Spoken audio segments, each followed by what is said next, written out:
జరగబోతాయి ఉన్నాయి.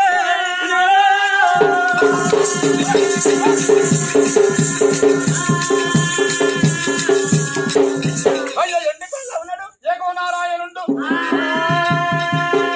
అదిగో పరమదాన వల్లు పాలంచ రాముడు. ఓరగంటు శంభుడు. గుళ్ళమున రాఘేశ్వర స్వామి ఆయనే శివుడు. శివ శంకరుడు. రాఘవ ఓం నమ శివాయ అన్న శరణం మాత్రం ఎక్కడ ఉన్నదా?